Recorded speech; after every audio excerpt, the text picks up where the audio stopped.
And welcome back to another episode of the Wizards podcast. I really remember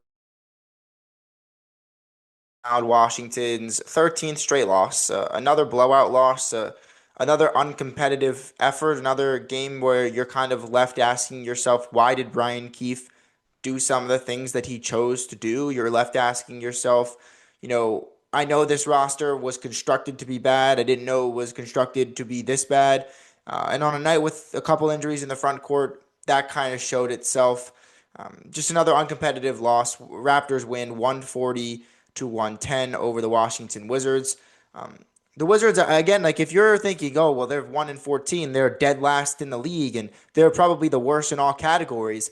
I raise you this. Has any NBA team, apart from the Wizards, lost 10 plus NBA Cup games since its inception 2 years ago? The answer is no. The Washington Wizards are the only NBA team to be winless in the NBA Cup through its last two seasons plus.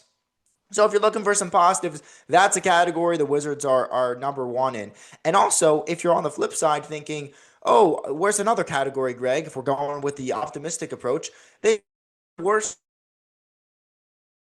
by default, this season is actually going pretty well. That's me trying to be sane here, recapping another blowout loss, another uncompetitive game, and another night where if you're a Wizards fan, you're like, this sucks. This sucks. Like this was one of the games, and you've had a couple of them sprinkled throughout the last two seasons, where you're just laid out wherever you're. Like if you're just watching TV, you're on your couch in a chair, wherever, and you're just like, what is fun about this? Like, what am I even attaching myself to? There wasn't many sparks throughout the game. I mean, Whitmore had a couple dunks. Bilal had a big dunk, but Whitmore's dunks came with the team trailing by a decent bit.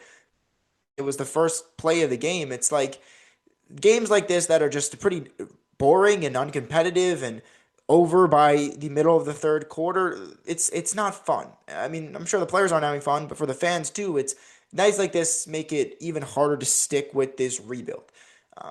And it happened again, like I mentioned in Toronto. So, like I do after most games, I'll be here to break it down. And you got to start with the injuries, right? No Alex Sarr with the left big toe soreness, second missed game in a row.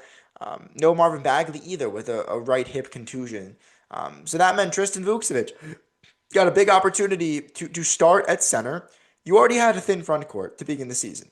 We mentioned throughout the offseason, I said, here's a couple centers that maybe the Wizards want to attack. And they decided, you know what, we're going to go with Bagley, who's probably a power forward, and that's it. We're going to move on from Rashawn Holmes. We're not going to go and get anybody else. We're comfortable with Sarr and Bagley. And then if something goes bad and they get injured or whatever, we'll bring up our two-way guy in Tristan Vukcevic, who's in his third NBA season.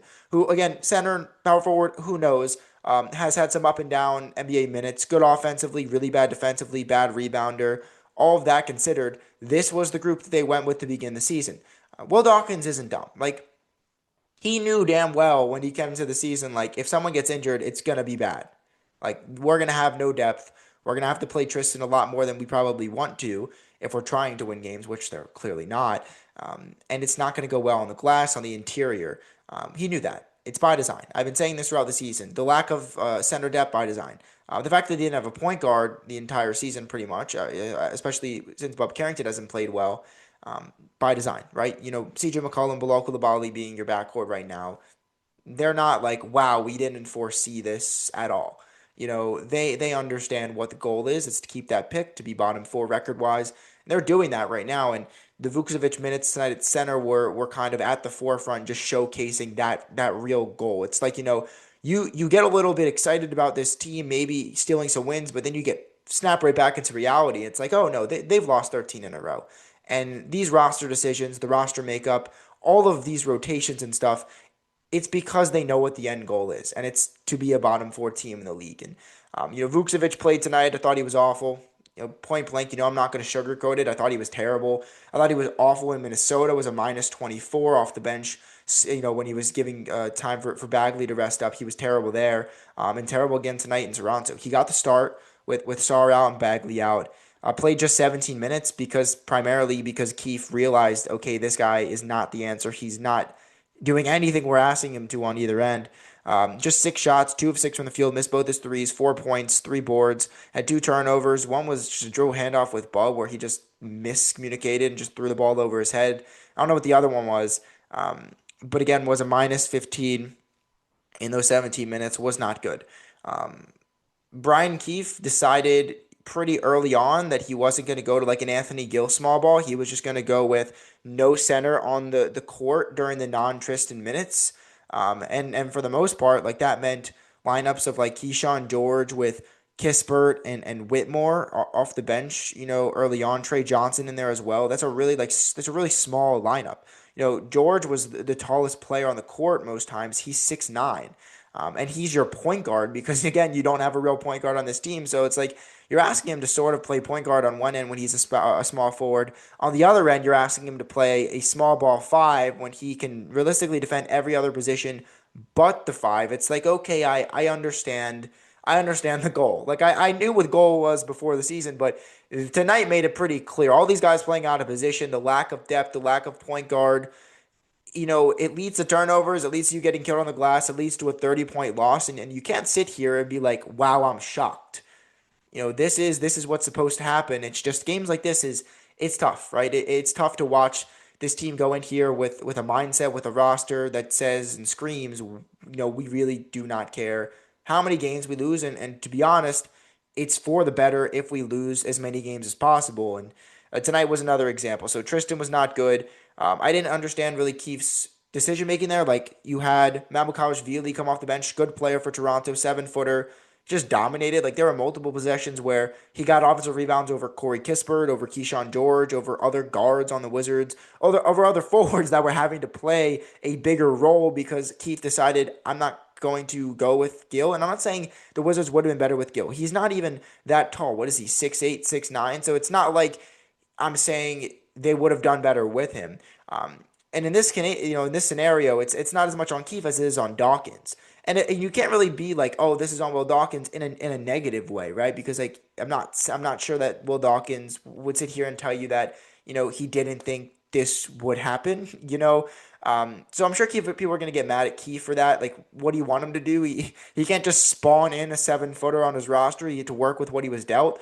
That being said, though, like you have a really good undersized rebounder in Justin Champagnie, who I think was he 6'6", small forward, but is a really good rebounder, has a knack for offensive rebounds and can clean the defensive glass, was just not part of his game plan or his rotation for the entire game. Not for the entire game, for I would assume leading into it because he didn't play with the usual bench. And then once the Wizards were getting killed on the glass, Toronto started pulling away at halftime. Keefe, with like 4 minutes left, decided to go to Champagnie.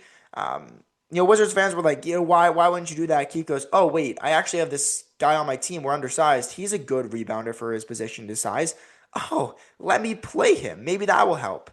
It helped, right? I mean, he came in, it was immediate impact, had a pair of layups, one being an and one. I think did he hit a three in this game? What did he finish with? No, he didn't. But he was 18 minutes for Champagnie, 7 points on 50% from the field, 3 boards, 4 assists, was a -2, which all things considered in those 18 minutes is fantastic because I think anybody else that played, over 15 minutes for the Wizards was at least a -7, it looks like, that being Middleton, and the rest were even worse. So, when you take that into account, the Wizards were competitive in those Champagnie minutes. He should have been playing much earlier than he did. So that you can probably question Keefe on that as well. But again, like the defensive effort was solid in the first quarter. They came out well. They were trailing, but they weren't playing necessarily that bad. We're getting deflections. We're getting steals. I think they had 4 steals and 3 blocks, forced 5 turnovers in the first quarter.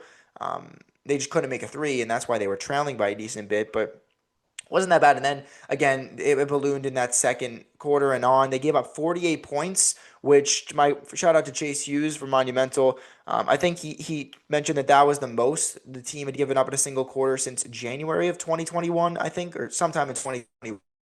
They allowed Toronto a ridiculous percent. So again, great defensive effort in the first quarter. Apart from that, awful. Yeah, Toronto 58% from the field, 50% from three. They shot 14 of 28, took 39 free throws. So again, Wizards still can't defend without fouling. 48 to 29 advantage in rebounds, 36-26 advantage in assists. The Wizards again turned it over 18 times. They averaged 17 a game, which is third worst in the league. Again, no point guard that happens, right? And just a really bad night, 60 to 40 in points in the paint. Like I can go on in terms of these lopsided stats, but you get the picture, right? They were dismantled. Whether it's because a lot of it was they have no depth in the front court and they were missing Sarr and Bagley, but a lot of it, also was because their defense still is bad, and because they still don't have a point guard. Look, Kyshawn George has been awesome this season. Tonight was one of his, lesser games. 30 minutes, just 5 points on 2 of 7 from the field. 3 boards, 4 assists, but he had 5 turnovers. 5 points, 5 turnovers in 30 minutes. Not great, especially when you only have 4 assists. He had 2 blocks on back-to-back, a block on back-to-back possessions. The defense wasn't bad, but he on minus 22, which is a team worst. It's hard to evaluate this because he was never really a point guard. He wasn't drafted to be a point guard. And because Bob Carrington couldn't get the job done, and because they don't want to really give those responsibilities to like a scorer in McCollum, he's had to take on that role. And I think he's, for the most part, done well, but he's averaging 4 to 5 turnovers per game. And like he's 21, he's learning a new position for, out of the blue. It's bound to happen, right? Even with those turnovers, he made some plays. But the offense is so stagnant. They don't have a real point guard. They're asking George to do so much. So it's, I'm not going to sit up here and say he played great, but I'm also not going to, not defend him in presenting the facts that it's a pretty tough task to take that on, especially in the NBA on a young team trying to learn this position. You've seen how long it's taken Bub Carrington. So again, didn't think George played too well. Thought Vukcevic was really bad. Middleton, again, 24 minutes, 2 points on 1 of 6 from the field, was a -7. Like, what are we doing, man? 20 points again for McCollum on 8 of 15. He was all right, but I'm sure a lot of fans are just going to say, please stop shooting the ball, please pass the ball, and they're probably not wrong. But I did bad. Bilal, 9.1 of 6 from the field, 0 of 5 from 3. Like, emphatic dunk, yeah, good defense. One in particular, like, he clamped RJ Barrett, and Barrett made that it's like a complete blowout there. So, really good defensive possessions at times for Bilal, but again, like, the inconsistencies on offense are jarring. It's back-to-back games of just 6 shots. I think that's actually 3 straight games of just 6 shots. I think it was 2 of 6, then 5 of 6, then 1 of 6. In 26 minutes, you got to give me more, man. And I'm gonna keep harping on it until Bilal shows more and shows more aggression. But he just doesn't do enough. And his only basket position, quick crossover, dunk, that's where he's at his best. But he can't do much in the half court. And that's plagued him the first 2 years of his career, and the fact that it's still plaguing him now is concerning a little bit. So hopefully he can get that sorted out. Trey Johnson was arguably the Wizards' best offensive player tonight. 14 points in 19 minutes on 5 of 8 from the field, 3 of 5 from 3, hit back-to-back triples in the second quarter to close that one out. It was a -20. Like, the team was bad when he was on the floor. His defense still has a ways to go. But offensively speaking, purely, I thought he was good. What I didn't like was that, he played, 6 minutes in the third quarter, then didn't play the entire fourth quarter. The Wizards enter the quarter down 28. Like, you're getting minutes for Riley and Watkins and Anthony Gill of all people and all that, like Branham. I get it, right? You want to get these guys minutes when they barely play. Get minutes or something. Like, please, you had time to let him develop. He had only played 19 minutes to that point. Get him reps, get him some run. I don't care if it's garbage time, but you're sitting him on the bench. Like, let him play. You guys have lost 13 in a row. You're the worst team. You're trying to lose games. Why, when you have a chance, to just say, go be you. You can run this unit. Play free basketball, Trey. You're just gonna not play him at all. I don't get that. Like, the game's out of reach. Let him make mistakes. Let him see what he has to do and develop in real game time. When are you going to be able to replicate these scenarios? And instead, these minutes are going at the end. 5 minutes to Anthony Gill. Branham gets 5 minutes. I like Branham. He had 9 points. Branham's been great when he's played this season. He's not the issue. The issue is that you're barely playing Jameer Watkins and Will Riley as it is. Like, they played the final 9 minutes of the game when the team was down 30 points. but you're not playing Trey Johnson in a game and in a quarter that I thought would have been great for him and his development. I really didn't understand that whatsoever. Um, Cam Whitmore had a couple big dunks. He had 11 points off the bench. I think this has been probably his most promising stretch. He seems to be playing under control. Shot it well. 5 of 9 from the field was a minus 15. Most guys were minus realistically, but you know, just a lot of questionable personnel decisions. Like I'm sure, right, that Brian Keefe is not in full demand or control. I guess I want to say command of his rotations. I don't know how much Will Dawkins has say in them, but it seems pretty well. And McCollum trying to get their trade value up to not play some of these other guys, even though you're developing, you're going to lose games anyway. It gets to a point where it's just frustrating, right? You're a Wizards fan. You've lost 13 games in a row. Looking back in the first 14 games, what can you hang your hat on if you're a Wizards fan and say, you know what, this has been really disappointing. They're worse than I thought. But I can hold my head high and be optimistic about the future because I would say Kyshawn George's development on both ends, Alex Sarr being one of the better rim protectors in the league in one of the worst defenses in the league, and also having an offensive revelation where he's knocking down a way better percentage of his shots. He's shooting the three ball. He's scoring with aggression down low, putbacks, rebounding better. I'm excited about those two, and I think Trey Johnson has played pretty well, in his minutes. Apart from that, what do you got? The fact that they're going to keep their pick this season, like that's great. Um, Apart from those four things, you got nothing. This team's losing. They're playing a lot of their veterans that won't be here. Trey Johnson's not playing probably as much as most Wizards fans would want. Kyshawn George is having to play a position that he probably isn't best suited for in point guard. You have really no front court depth, especially when your guys are both your guys in the front court are injured. It's all these things stacked on top of each other, and it gets to a point where you got to show something. And I'm going to keep saying that until they do, but they've lost 13 in a row. What do you expect from me? Like they have to show something to keep fans engaged. They already have one of the worst, if not the worst, attendances and crowd environments in the NBA the last couple seasons, but especially this season. How are you going to get fans to be excited to come out and watch and support this team when this is the product you're putting out there? When like a 30-point loss on a random Friday isn't shocking to fans. It's like, you know what?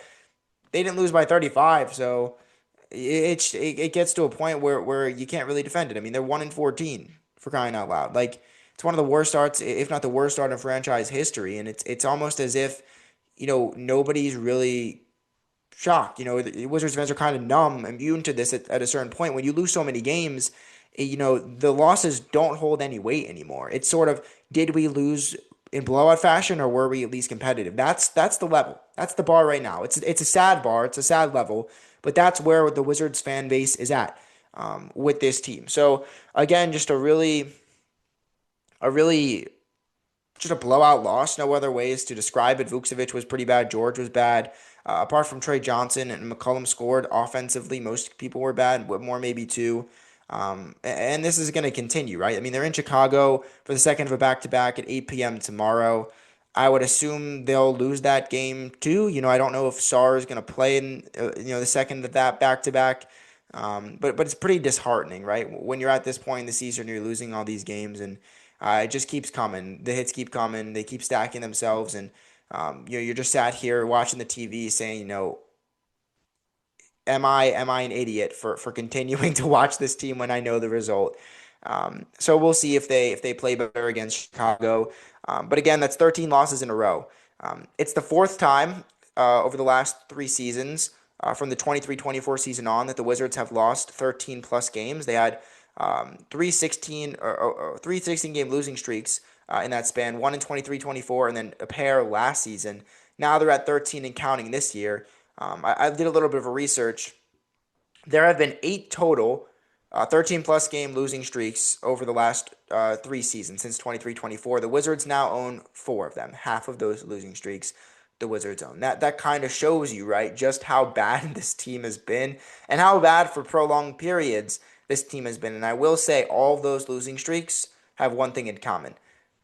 Brian Keefe was the head coach of them all. So take that for what you will. That's going to do it for this episode. Maybe a little bit of a shorter episode, but I'm also going to be back, I think, tomorrow. If not, then I'll be back, after that Indiana game to recap that. But again, they're creeping ever so close to that franchise record of losses in a row. They lose to Chicago, that would be 14. Home against Atlanta, that would be 15. And then at Indiana would be 16. You're looking at Milwaukee and Philadelphia after that. So we're definitely officially uh, on record watch for most losses in a row in franchise history. But again, another disheartening blowout loss. Wizards fall 140 to 110 to the Toronto Raptors. They are 1-13, sorry, 1-14, and have lost 13 games in a row. That's going to do it for this episode. Thanks for listening as always. Go Wiz.